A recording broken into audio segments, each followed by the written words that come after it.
Okay, hi everybody, and welcome to our continuing investigation of probably the most subtle of subjects that we tend to deal with. Um, Subjects that really will make a lot more sense to us once passing the third degree and beyond is a reality for us. Um, I just want to kind of look at what's coming up because there's a lot coming up actually. And but first, just while you're here, my gratitude to Michael and Joe for keeping me on target, perhaps, and welcoming then Anne Veronica and Anne Parker and Annette from New Zealand, and Astra, welcome, and oh, Brennan, you're here too. Okay, good, that's my boy. And Catherine from Australia, welcome, and Georgina, hi, and Heike from Germany, and Karen from Oregon, yeah? Still part of the United States, right, Karen? Okay. Martine Dupont, it looks like. And Martine is, well, it's French. Is it France or is it Canada? Carl, let's see. Carl, welcome from Pittsburgh. And Fred Saffron, hi, welcome. And Georgina, I said already, welcome. Heike, Karen, and Martine Dupont, and Nesa, welcome. And Risto, welcome. Welcome, Risto. From Finland, okay. And Tia from Washington area, hi Tia. And Vivian, welcome to you, and Joan Schofield, welcome to you all. Well, I do that once, maybe, if the group is not too big, and then I don't do it again. But then, you're liable to come on to the program maybe a little later. Tuya and I have a lot coming up, and then, of course, the communications team with BL and Joe and Michael Stacy, and some others that have been helping us along the way, and especially at conference time. They will be in and out as well. I just want to kind of point out this schedule, which Tuya and Anne have made for us. It extends quite far, and let's see. Yeah, today is the Identify as Being series, okay. And then tomorrow, same time, same station, it's our study group on a treatise on cosmic fire in depth. Every time I say in depth, I quake a little bit because it's presumptuous. How does one deal with a book so deep and then say in depth? But okay, that's what I've said. And then Frances will be coming up. Oh, no, wait a second. Somewhere here. But this is Tuya beginning her sacred pentagram full moon approach. And you can see the times generally. So those are the GMT times. And the Sirius Festival. Now, I think that's going to be sent out to everybody. And basically, it's Tuya and Elena Dramcini and myself talking about the importance of Sirius, and maybe, leaving the door open to you to think about it and talk about it. And that starts on the 21st, which I guess is 2 days from now. It's Saturday at 2 p.m. GMT. Anytime Sirius comes up for discussion, we are into a major influence, both on our planet and on the many planets of our solar system and in our solar system as a whole. The ancient Egyptians, inheriting from Atlantis, they knew this, okay? So the link will be provided later, and I hope that you will be receiving it. Maybe it's already out there. I don't know. I leave that to Tuya and to Anne. Then we continue with the sacred pentagram on Saturday at 6 p.m. GMT. And then I offer my customary pre-full moon. And that, we've got a blue moon coming up. Sometimes, rarely, when you have a full moon at the very beginning of a sign and the very end of a sign, you get a blue moon. And this blue moon is coinciding, of course, with the Syrian influence. So there will be a discussion about that in the usual meditation form on Saturday at 8:15 GMT, and then later Tuya will be offering the exact full moon meditation the next morning at 10:20, and 40 minutes after that the blue moon occurs. So we'll really try to get the most out of this blue moon, because it is paving the way for our work together as we rise into the higher states of esoteric spirituality. But then, almost immediately, comes this, goodness, we're going to have to, at 9 p.m. GMT, right away, Virgo is with us. And we've moved into Virgo on the 22nd. It'll be, midnight here at the ranch, but okay. We'll have an ingress meditation. And then Tuya goes on the 23rd with the sacred pentagram, and on the 24th with the sacred pentagram, both at 6 p.m.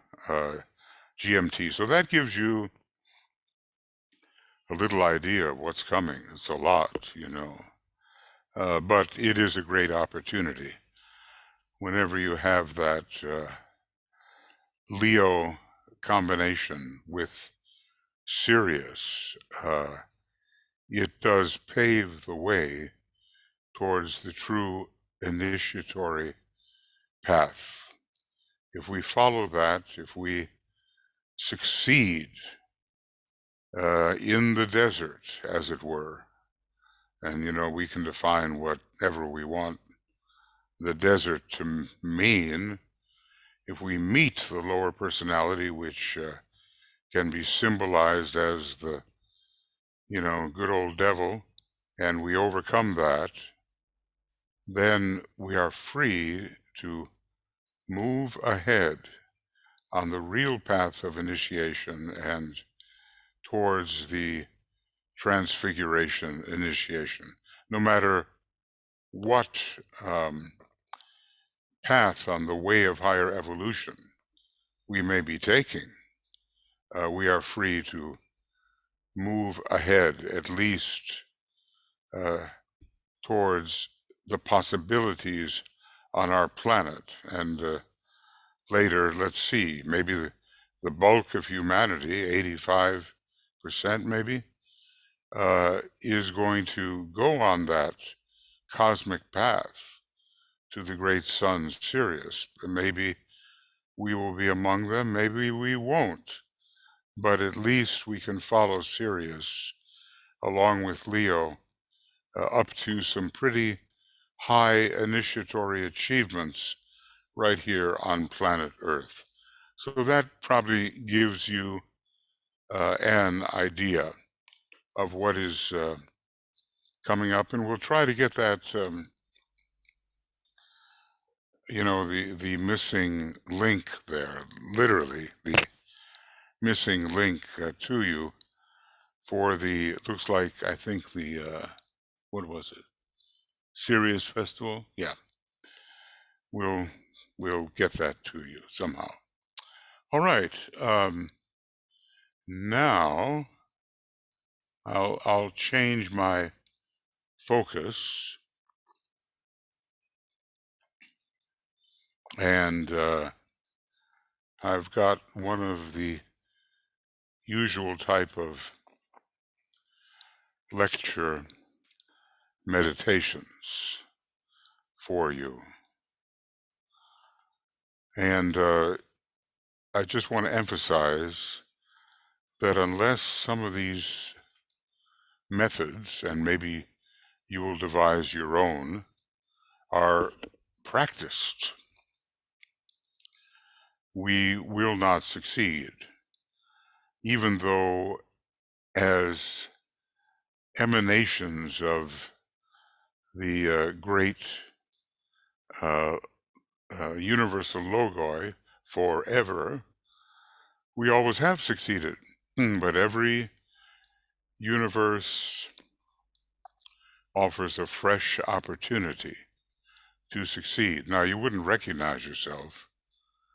You take a look and say, okay, in the realm of Maya, this is what I look like, This is what my personality is like. This is what I appear to be. But that's a completely fresh thing. In any other of the preceding infinite universes, there's been nothing like what you are in the realm of Maya now. And yet, the great universal logos of every universe has subdivided itself into all of these emanations. And finally, the truth is that we are every one of those emanations, and in this case, almost infinitely more, and in a reality, yes, infinitely more, because there's some kind of state of identity in the supra-universal state of absolute infinitude, which we always are. And you can say, well, I want to be more than that. Well, there's nothing more than that, and in a way, there's nothing less. So some of these thoughts are way out there, or in there, but we're going to learn how to deal with them gradually through much practice. The yogi in the cave, to use the symbol, is practicing. He's practicing identification as everything outside that cave and everything within it as well. So he's never absent. He's always there. He's always the presence. Okay, so here we go, friends. And like I say, this is Series 6. I'm calling it Series 6.1 because I had a little difficulty finding Series 6. I've got so much stuff on this computer that one day it's just going to say, enough. That's it. So,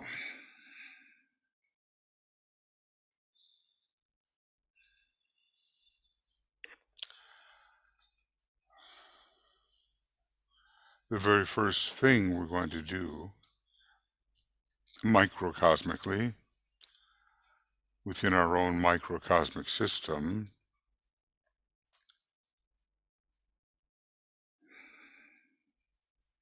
is to imagine an alignment between the eyes and the heart.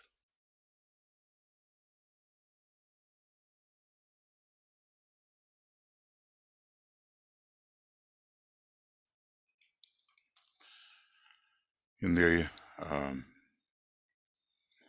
arcane school, we practiced the doctrine of the eye from Agni Yoga and the doctrine of the heart from Agni Yoga. But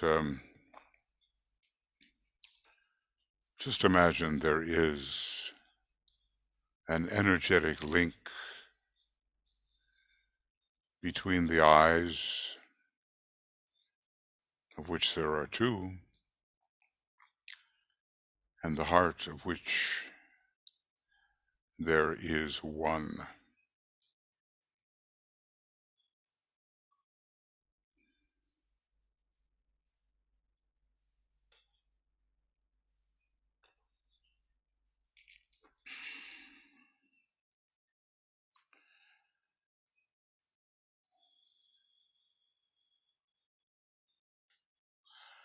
Now, we do have many hearts, you know, but even our normal heart center is considered the center of life, and it takes us into buddhi or wisdom. We have a heart center at the top of the head, and the egoic lotus is considered as a heart center. And even the monad, if you study it carefully, is 12-fold and a heart center, as he lets us know in esoteric healing.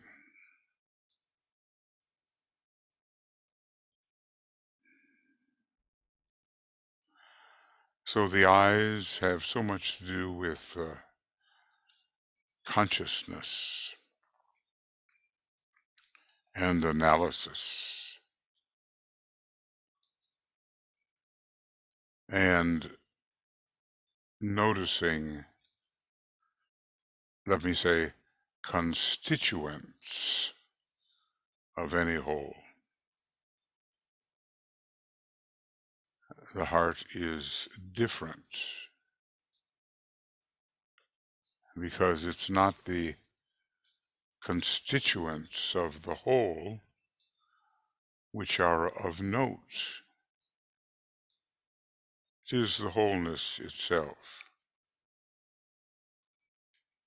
And however we can appreciate that fact, it will serve us. So I want to say that my eyes, looking at that as sensory registration, my eyes reveal the many details of my perceptions, microcosmically. Of course, we can apply all this on more inclusive levels.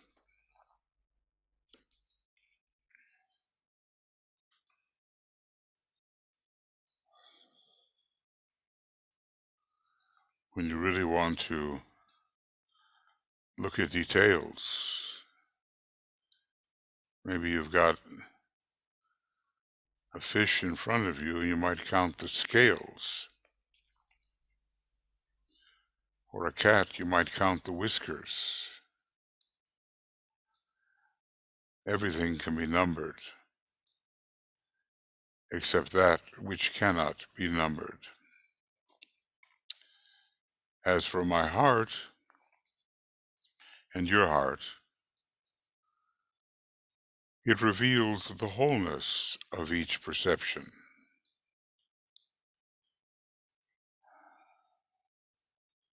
however you get there.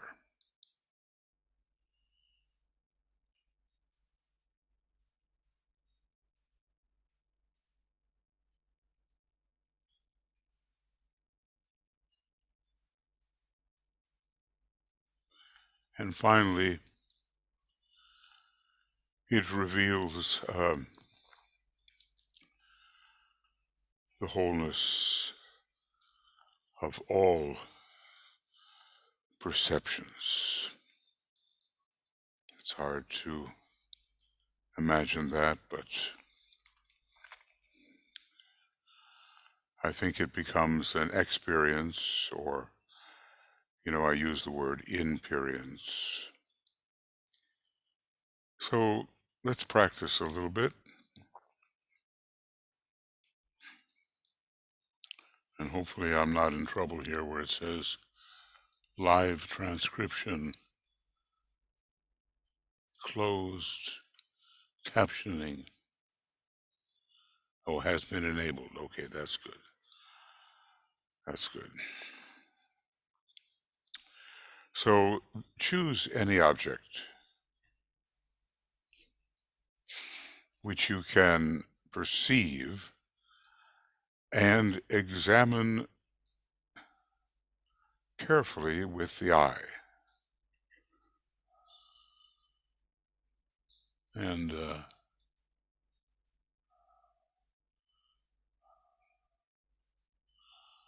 any object. Sometimes the object may be imaginary, but I find it best to look around you and choose an object.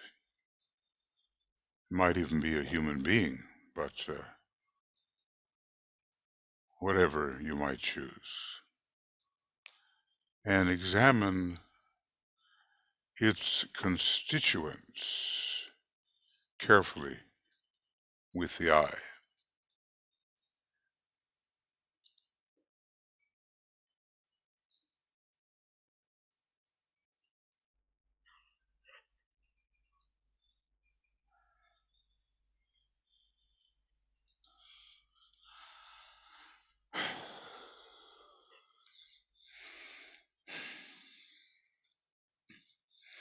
It doesn't have to be anything particular or necessarily interesting,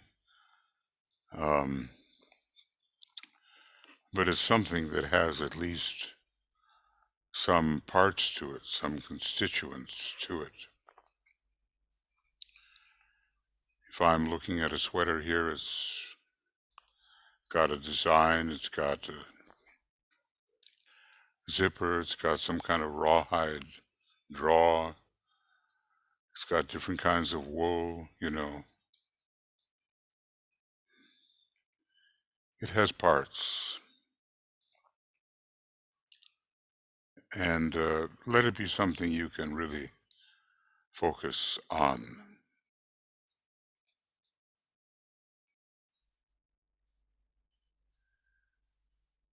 But now, close the eyes now.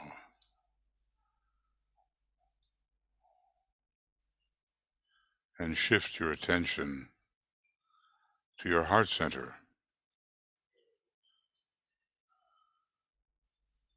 wherein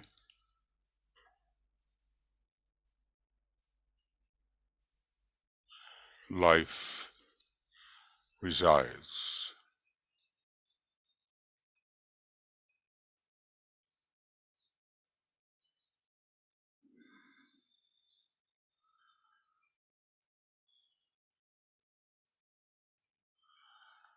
So in a way, your inner perceptual mechanism has stopped moving around, counting, noting constituents, and something else is taking place.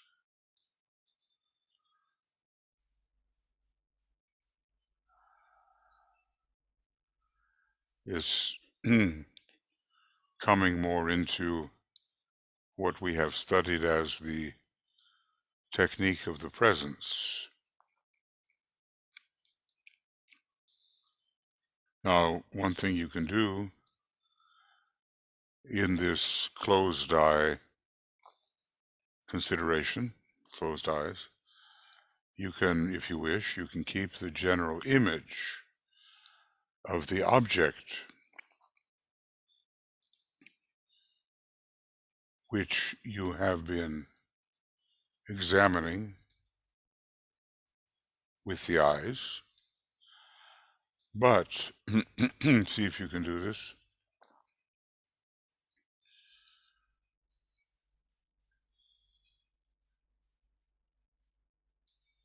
Let the formal detail of the object slip into the background.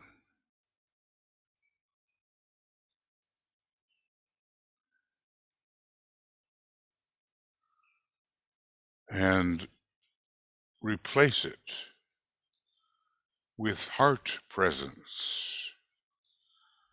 Heart presence, which, because it is the same everywhere, is immovable.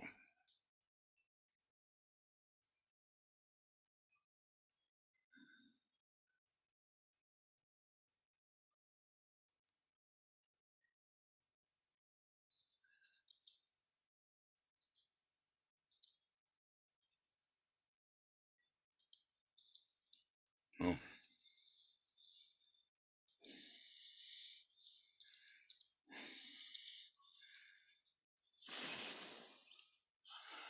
And if we can master this, this is a state of advanced contemplation. It's only once you reach the contemplative stage that identification as the object contemplated can emerge for us. Before that, we're just concentrating upon it, thinking about it, but we're not contemplating. To contemplate, actually, Alice Bailey tells us, from intellect to intuition. To contemplate, we have to slip into the meditation of the soul.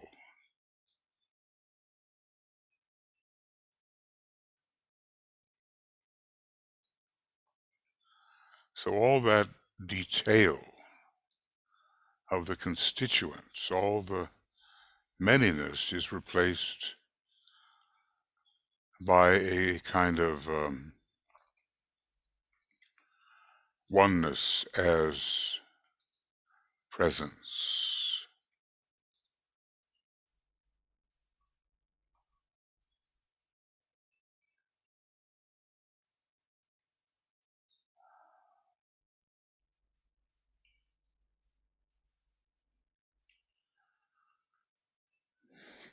Now, this kind of state is, at least contemplation, is ruled by the sign Libra.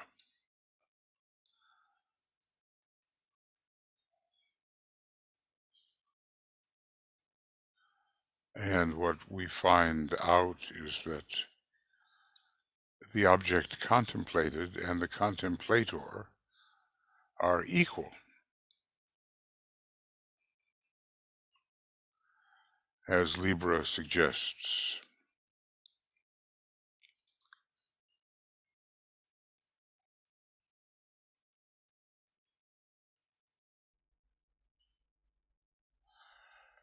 Now we have this immovable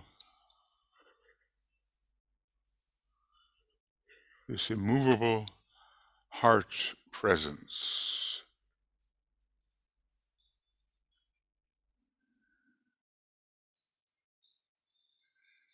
You see, in order for there to be movement, you need more than one.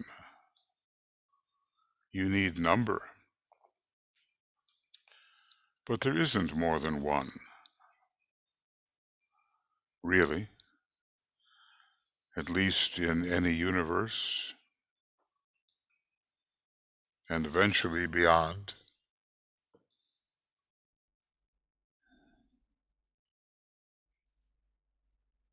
So this immovable heart presence is, I'm calling it the beingness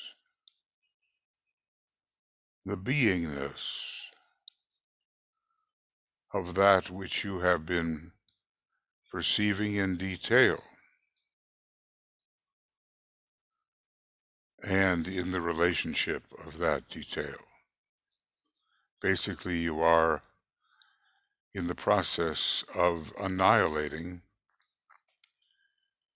consciousness of detail.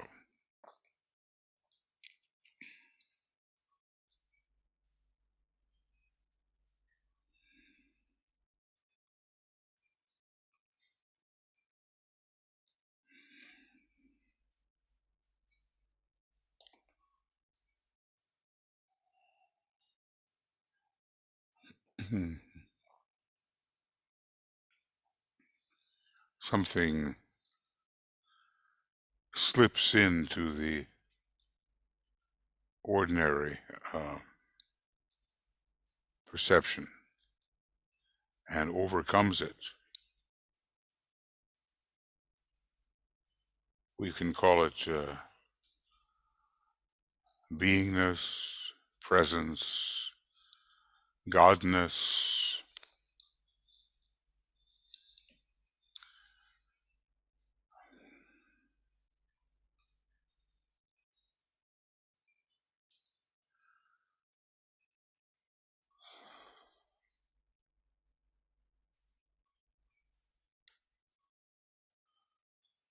I use the word sometimes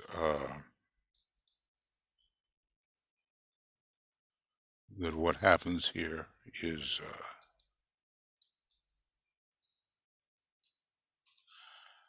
there is no such word, but I use it, samification.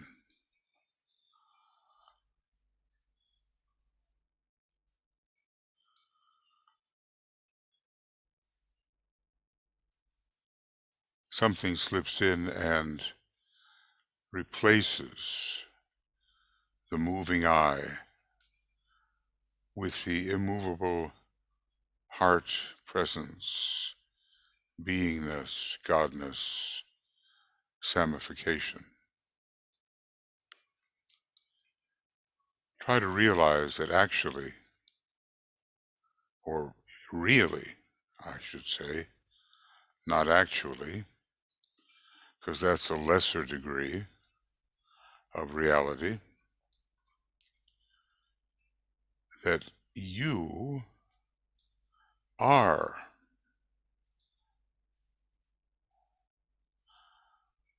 that beingness, that presence, that godness, that sameness.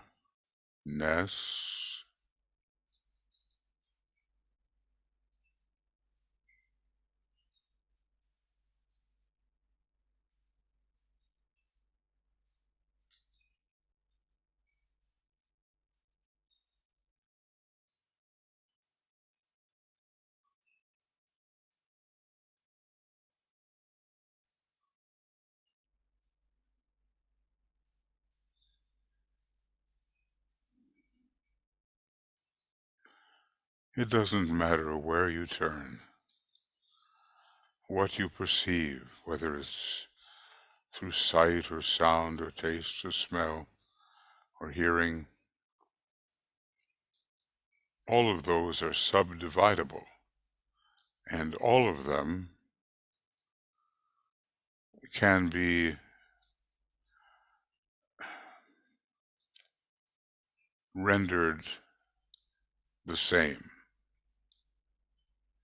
They can be samified, as it were.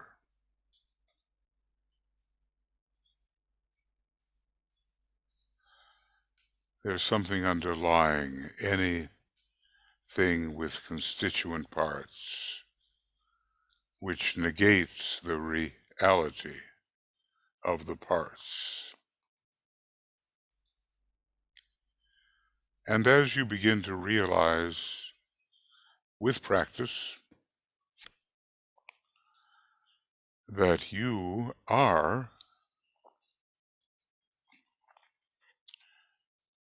that conquering beingness, that presence, that godness, that sameness, maybe you can begin to realize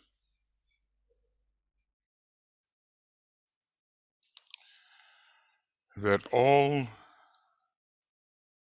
these perceptions arose out of you. Now that's a big stretch.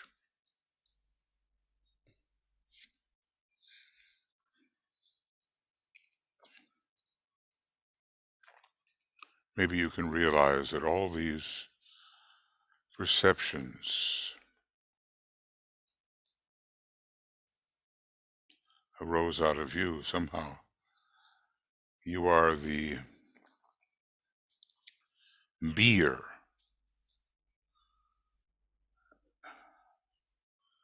underlying every such perception, whether it's that little emanation which you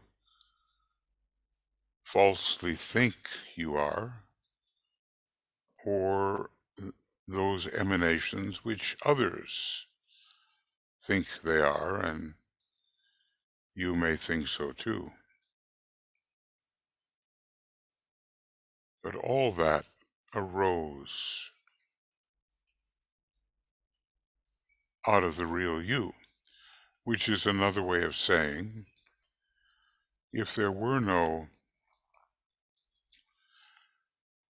universal logos, none of these perceivables, such as you, me, and all the rest, would even exist.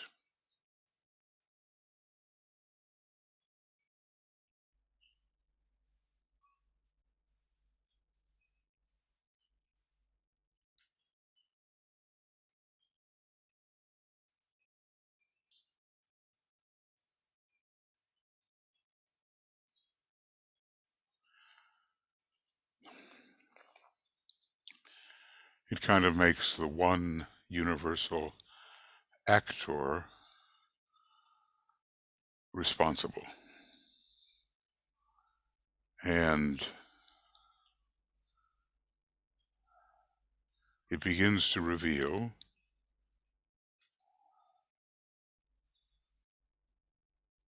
that whatever you thought you were, in all the detail, your surroundings, your associates, and so forth, that in fact you are the, or that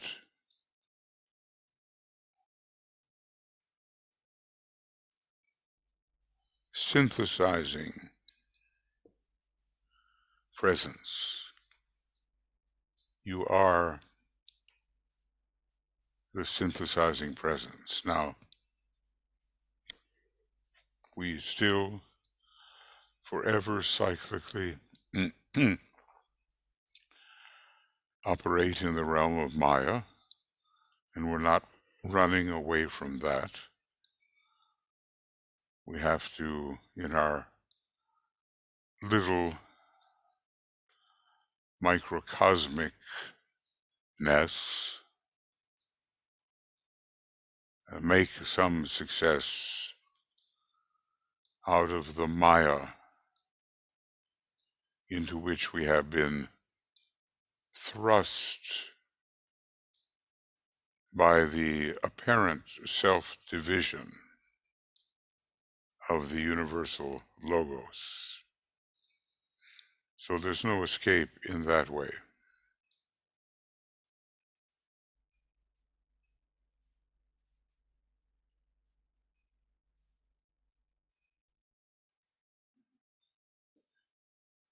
And I think if we could carry around with us the thought and the heart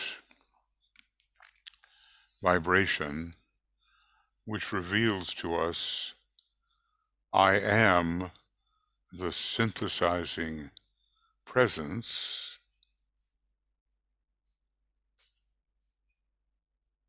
we would begin to enter that world in the fifth kingdom of nature that the triadally focused masters can achieve.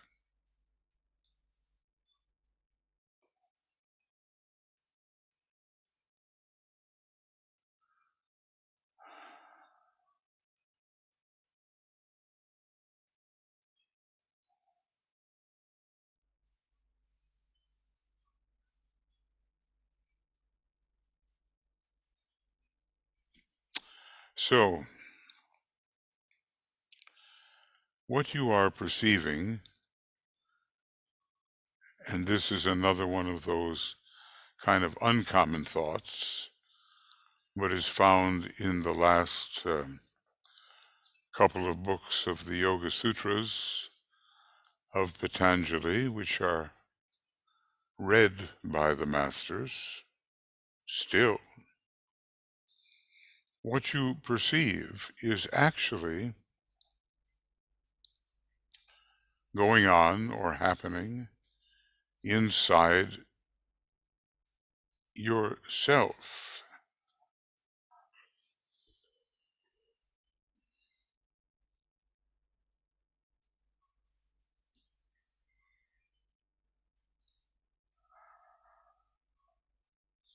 And I want to say the identity with which no perception can escape. Basically, nothing that operates in the realm of number and happening and change,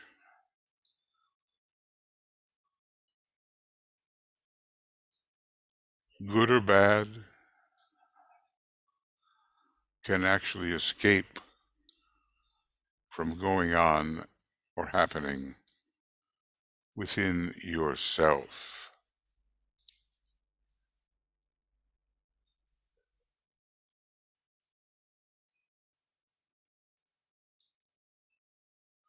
And I'm sure that to begin to recognize that through practice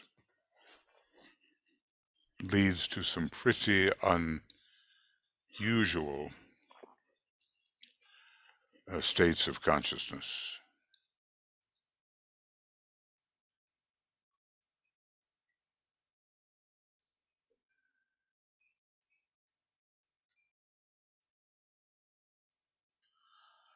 It really is, if I may say, searching for something, and some find it, which is beyond good or evil.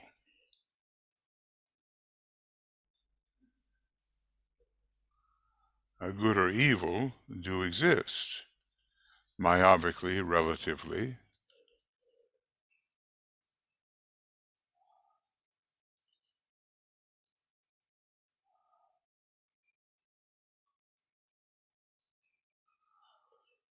but what we're looking for is the same everywhere.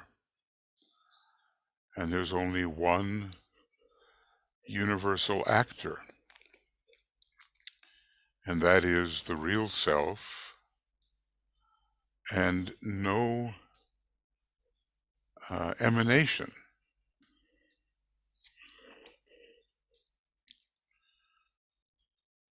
can escape it.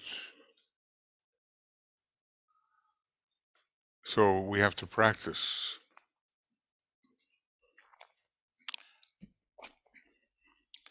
We say to ourselves, until we know what it's all about, this is going on within me. I mean, I'm not saying, some people would hear me say that and they would say, well, it's all your imagination. That's what going on inside yourself usually means. I don't mean that.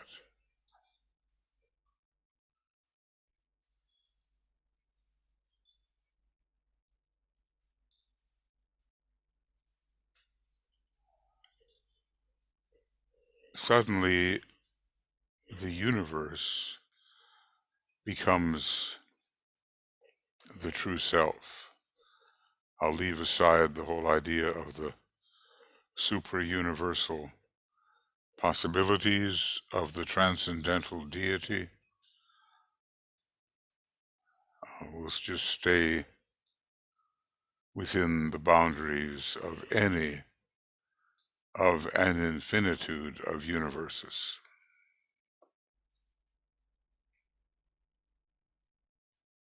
So then what do we say about this?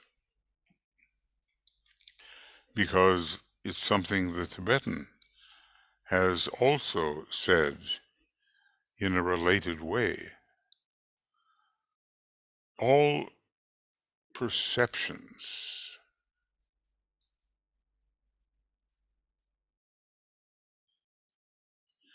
including,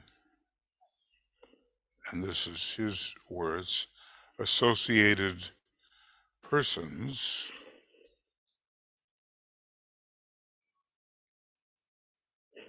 are actually, and there I use it, actually, phantasmagoria, fantasy. I just take your Alice Bailey CD-ROM and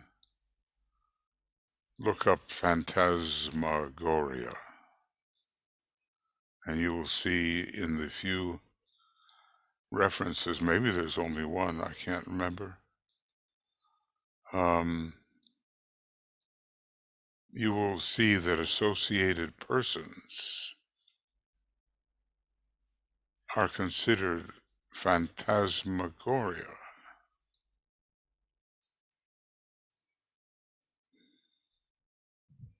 Everything heard, seen, tasted, touched,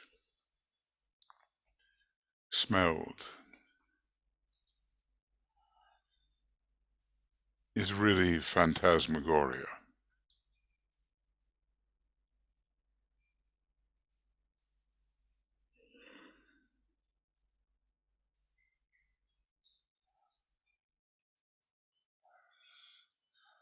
And what of this phantasmagoria?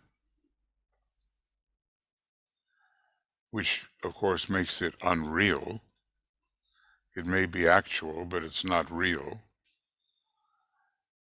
It must be absorbed in acute consciousness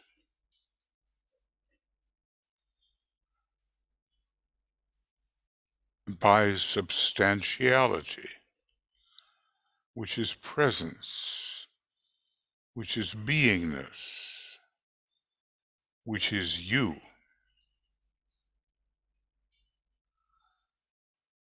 You, through infuception, must negate and absorb the phantasmagoria.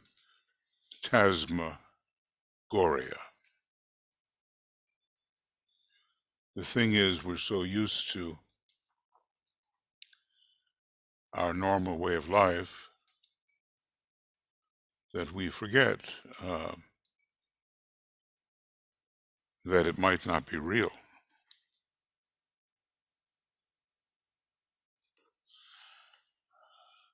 There are several references,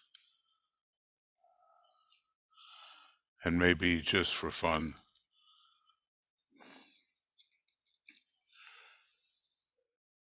you must first of all accept the fact of the dweller, and then replace or then relegate the dweller to its rightful place as part of the great illusion, the great phantasmagoria of existence, and as an integral part of the life of the three worlds.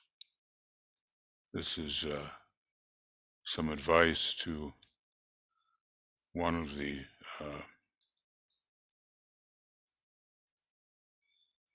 students.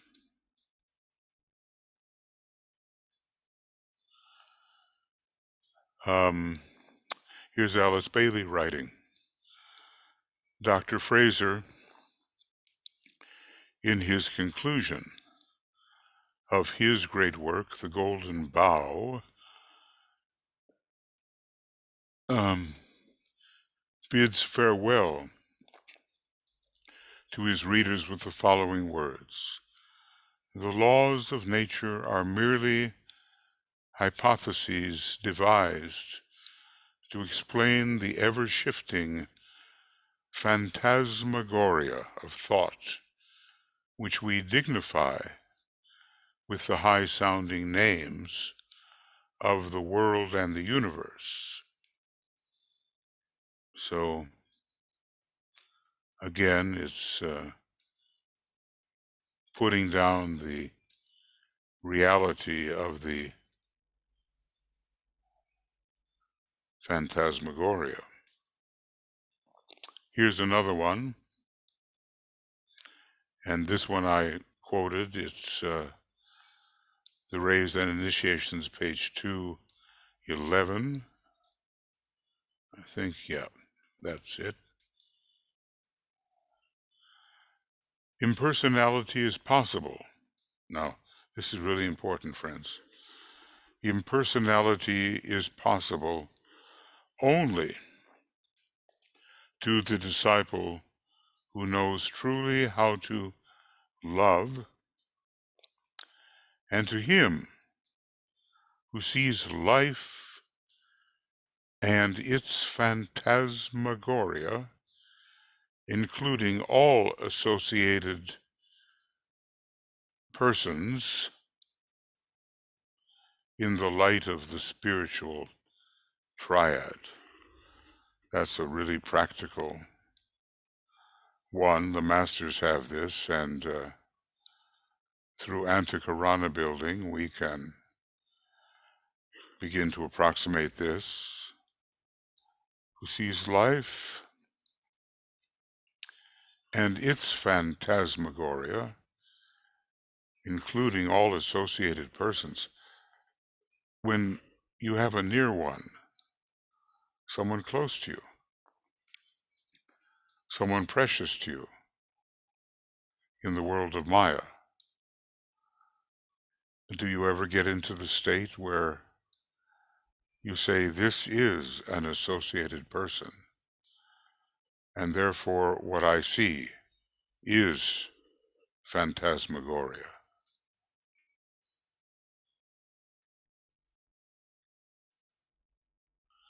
And here he talks about fears.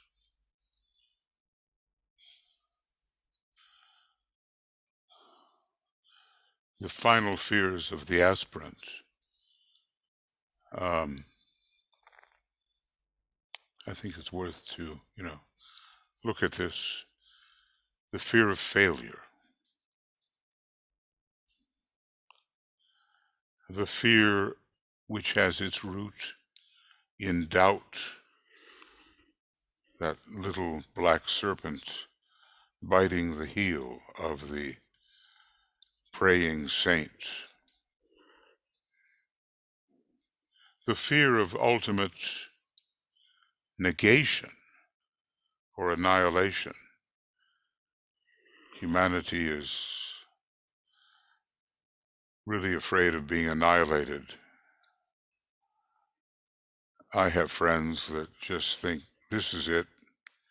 Here today, gone tomorrow, never again. Nothing. Nothing. The fear of death, which he shares equally with all humanity, that is, the aspirant shares equally with all humanity, and the fear of the great illusion of the astral plane,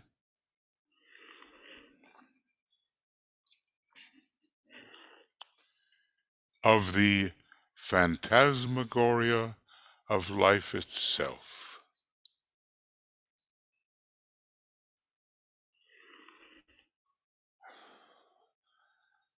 The Heraclitan view, all is change, and not the Parmenian view, Parmenides, that all is one and stable. And also fear of loneliness on the path, even the very fear of fear itself. Well, you wonder what Franklin Roosevelt was reading. The only thing we have to fear is fear itself. And finally, in white magic, for the Aryan disciple, peace was the objective for the Atlantean aspirant. Realization on the atmic plane is that of the Aryan disciple. He can never be static. He can never rest. He is constantly adjusting to new conditions, constantly learning to function therein, then subsequently finding them pass away to give place in their turn to the new. This goes on until the consciousness is stabilized in the self, in the one, and that's what obviously we're trying to do. Then the nature, then the initiate knows himself to be the onlooking unity, watching the phenomenal phantasmagoria of life in form. Does that make sense to us? I think so by now.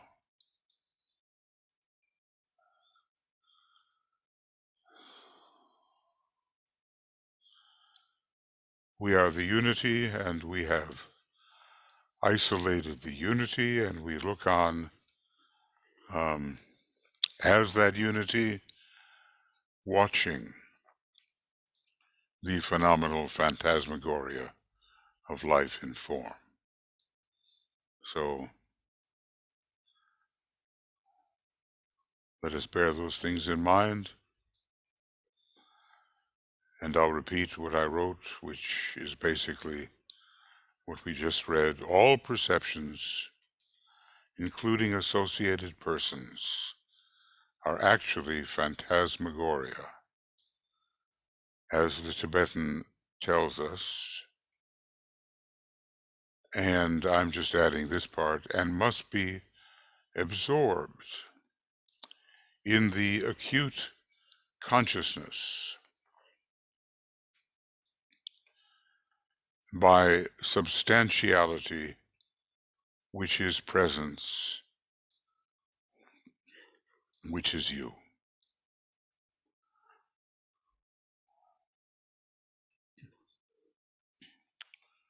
So then, friends, behold,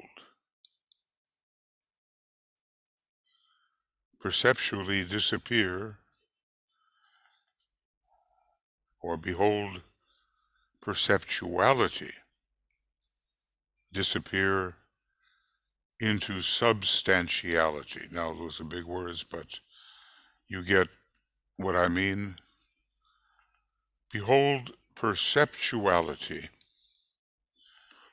disappear into substantiality and practice this disappearance until it becomes an infusional inperience.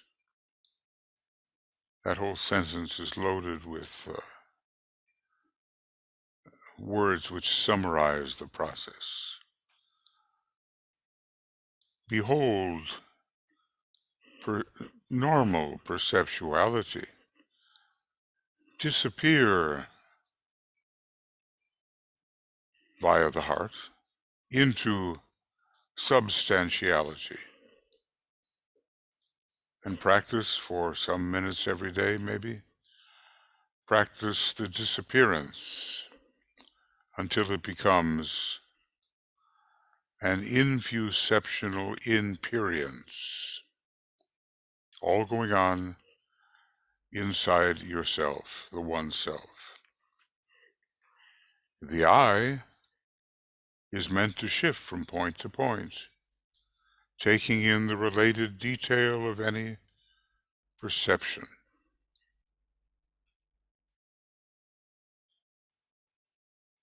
The heart is meant to hold steady in the state of identification. The doctrine of the I, the doctrine of the heart. The I, or the two I's, preserve the illusion of extension, maybe in time, maybe in space, and this is an important point. The heart, once we know how to use it, collapses eventually all extension. And when extension is collapsed, either in time or in space, you're really bordering on the eternal here and now. Via the heart,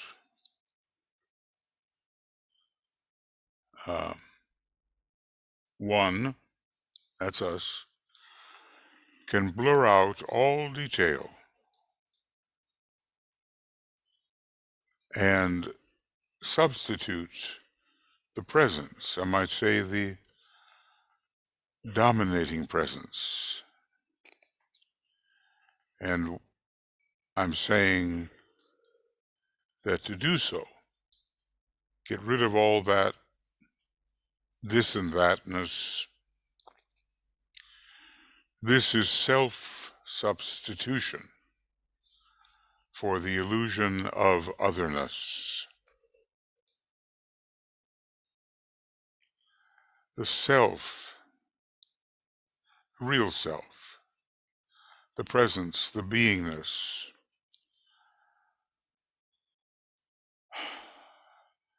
is substituted for the illusion in which we constantly live of otherness. And this self, it fills space and time with the only one thing, which is always sameness. There is a book, The Divine Pimander, maybe written by Neoplatonists, but meant to be the extended writings of Hermes Trismegistus, where in the very beginning he talks about the only one thing. Well, we are it. So,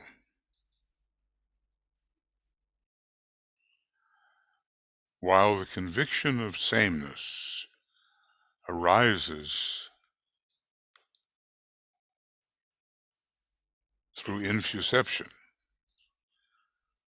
we have to practice, practice, practice, practice within the illusory world of Maya is needed.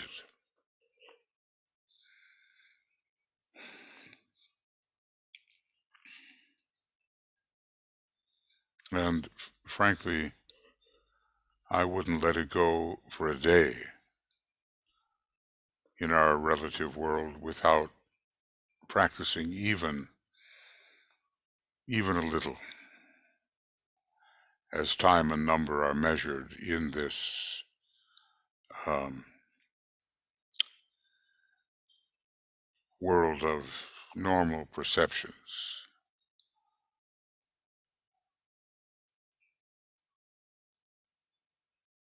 It may come on you as a surprise, but it will come on you.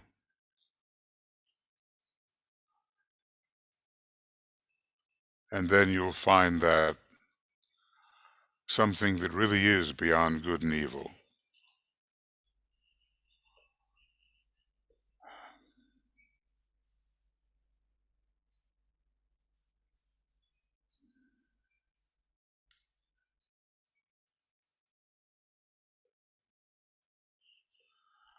And everywhere you look, it will be the same.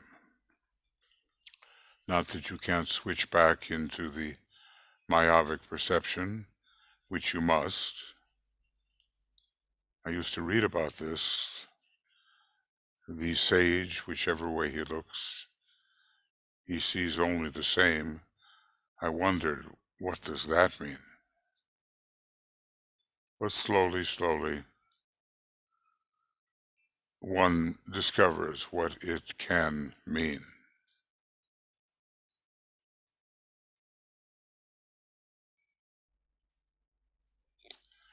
Okay, so that's the kind of lecture meditation for today. There's just so many subjects that are related, and some of them are so far out or far in that I hesitate to even bring them up. But at least this is very practical, what we've dealt with today. Self-substitution for the illusion of otherness. But then, of course, we have to have the idea or the sense of, or whatever you want to call it, of what the self really is. And it's not what most of us have thought it is.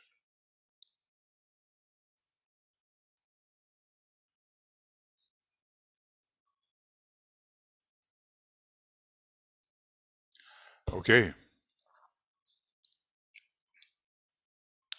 now I'll rely upon the communications team to kind of help me. If you have any thoughts or questions, not that I can necessarily answer them, you know that Tui and I are planning some kind of program where people just bring their questions, especially in relation to esotericism and the path, but really whatever. And we'll try to find a time to do that so that it includes enough people who are located all over. It's really hard to find a time to do that, but we'll work on it.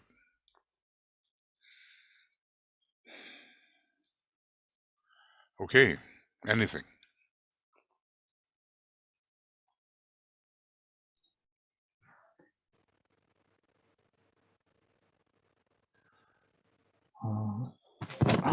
One statement from Anne Veronica just right now.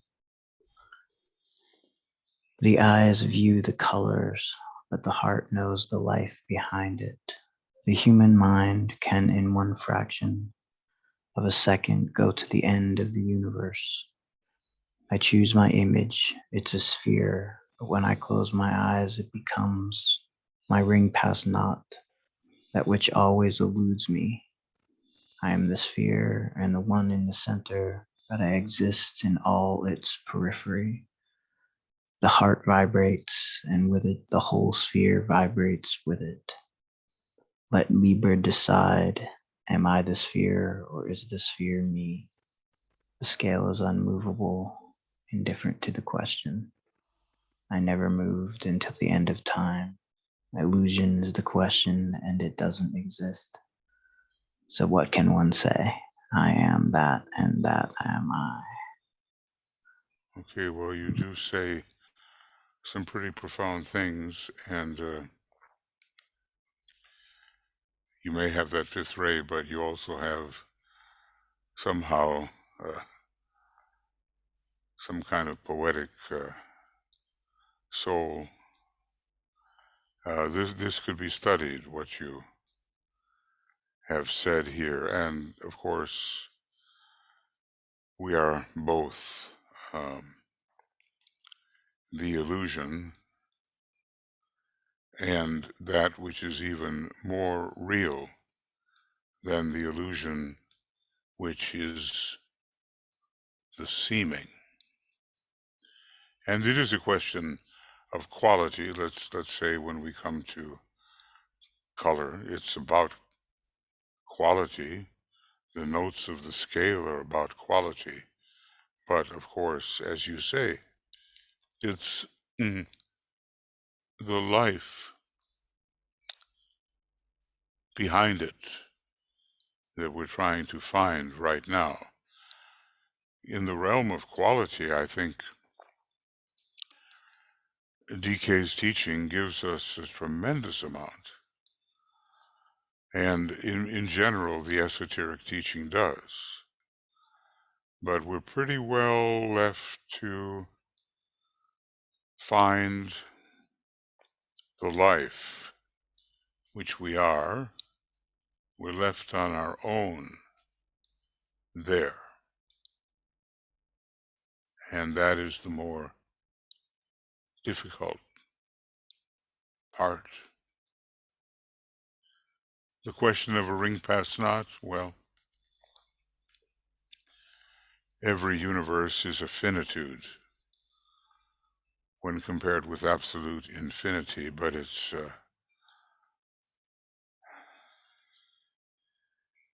is what the universal logos sees of itself,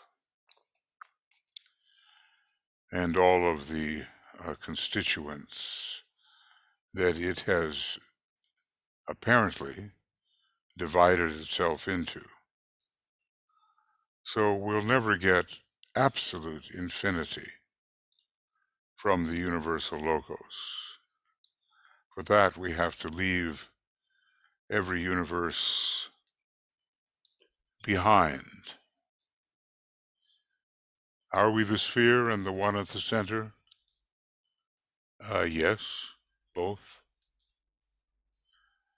Do we exist everywhere, center and periphery? Yes.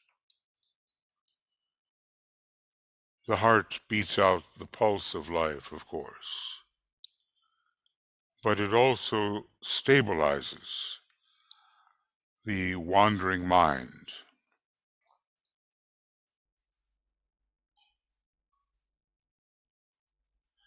And we have made much progress because of the wandering mind. But there comes a time when we want to know what is the life behind the garment of God, as we're told in the old commentary. Know me.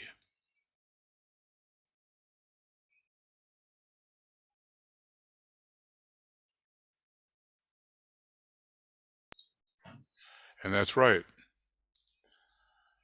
Never have I, the real self, moved since the beginning of time, if it even began. You get into some pretty strange thoughts. I used to read in Vedanta that the universe never arose. Well, I can understand that a lot better now. But still I go with Shankara. Most mysterious is Maya, and forever. And finally, yes, the great Leo statement, I am that and that am I, which we will have a chance again to ponder in depth as the blue moon is coming up. You know, that, the word that, what is that? What is that? That.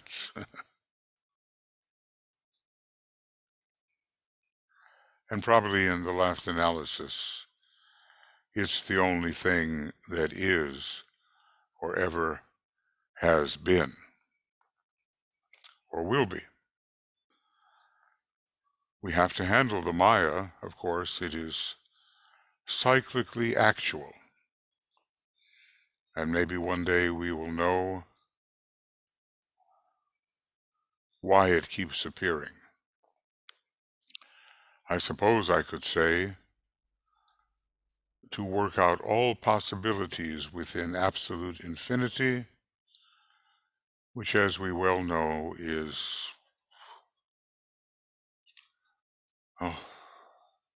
in a way impossible in time and space. As we understand time and space. But there was never a starting point and never an ending point, and never a reduction of infinite possibility to be worked out. I begin to think that's the only free choice that exists, the choice of the transcendental deity choosing the combination to express finitely as a universe.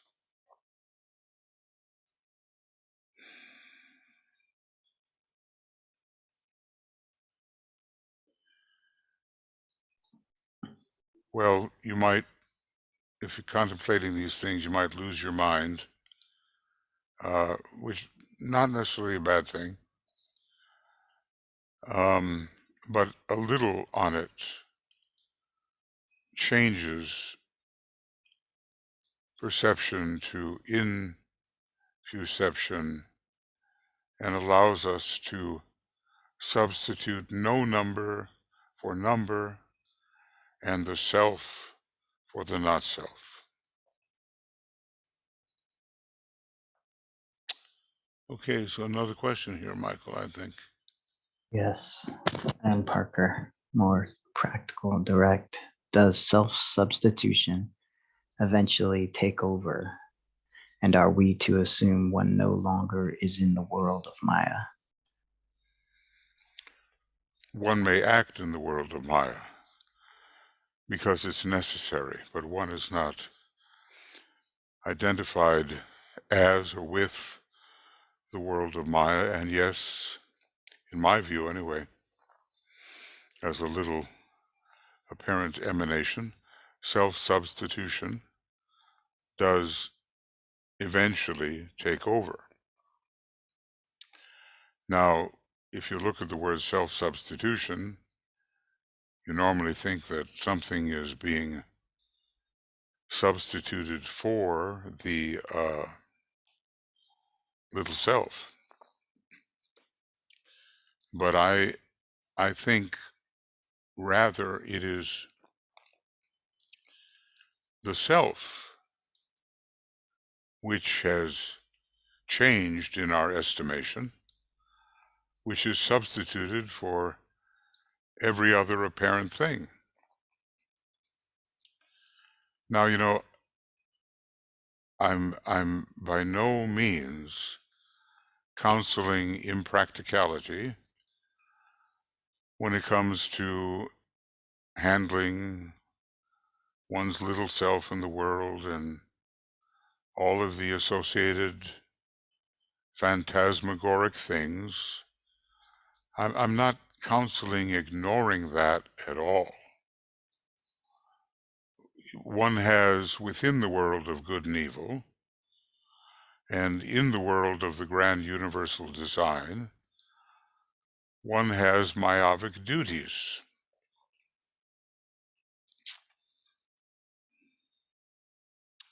And we avoid those at our peril. However, some people want to go rather deeper into the substratum, which everywhere exists, the substantiality, if I can call it that, which overcomes divisibility, the substantiality which overcomes divisibility. And some deep sense of spiritual satisfaction comes to them if they can overcome the realm of number with no number, or overcome divisibility, apparent divisibility, with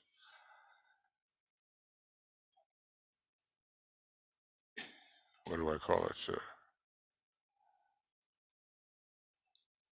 Oneness, the substantiality of oneness.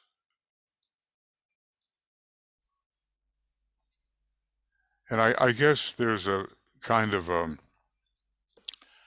desperation built up after many lives where you say to yourself, hey, what's really going on here? Is Heraclitus right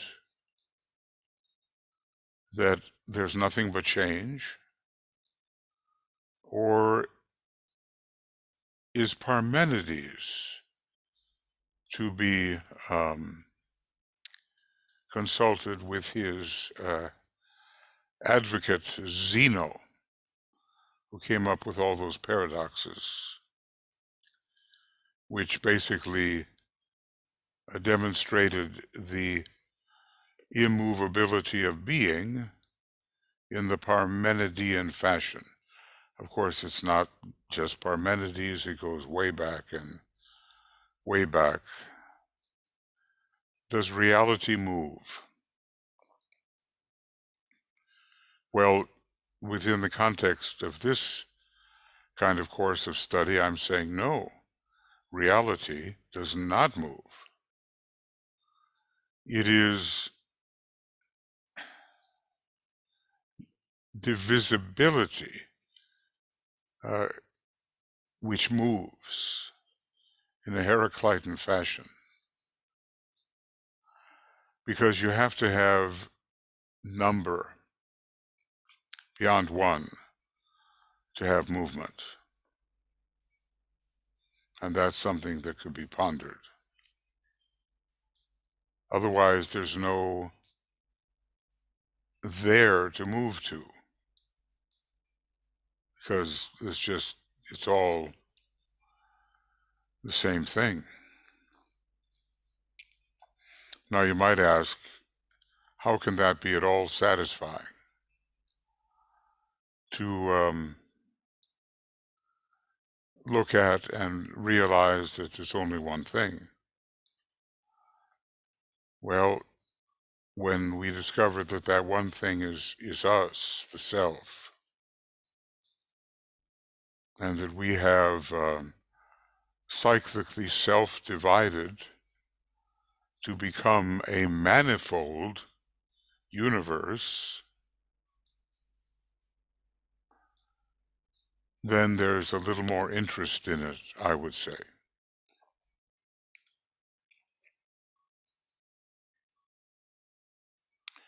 Meanwhile, we're living in two worlds, mostly myopic, and sometimes what we are sweeps over what we thought we were. And perception becomes infuception.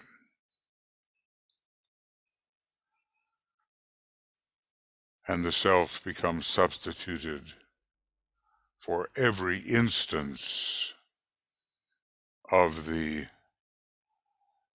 apparent, every instance, I'll just say, of the not self, even though there can never be a not self. That's what I have to say on that end. Anything else? Just thank you from Anne.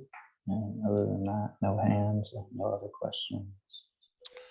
Okay, friends, well, you saw what's coming up with Tuya and me and the team, you know. Lots is coming up, starting even tomorrow, isn't it? Let me just check here.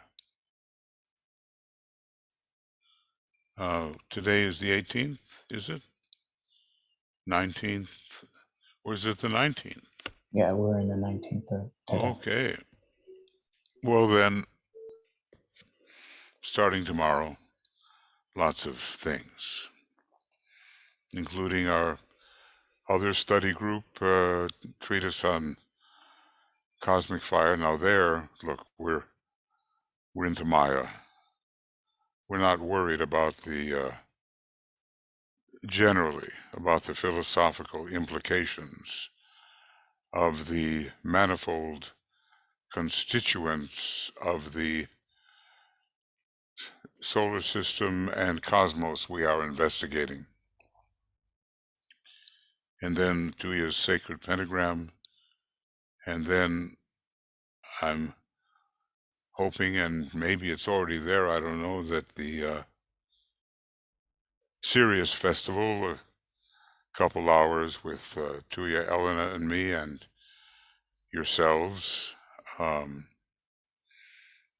the glory of this great star. I don't know how many of you have a Sirius compilation, but obviously it's worth reading topically, studying topically by assembling the references to Sirius. And then the sacred pentagram and the pre-full moon and the actual full moon too, and then the ingress into Virgo, more sacred pentagram, more sacred pentagram. So much coming up in the next 4 or 5 days. So this will be up pretty soon, and it's usually BL that puts it up, and if I send it to Harold the way I'm supposed to, then Joe won't have to send it to him. and he'll get it up on our YouTube channel in case you want to review, if you have the time, anything that was said. So that's going to be it, and we're wishing you, all of us, the very best with love and encouragement as we undertake this deep study and meditation within the ageless wisdom, within the positive side of esotericism. And we'll just go on together. So I'll pause, I'll stop the recording, and then I guess Michael will stop the program. So bye-bye for now. See you later now, and thank you, everybody.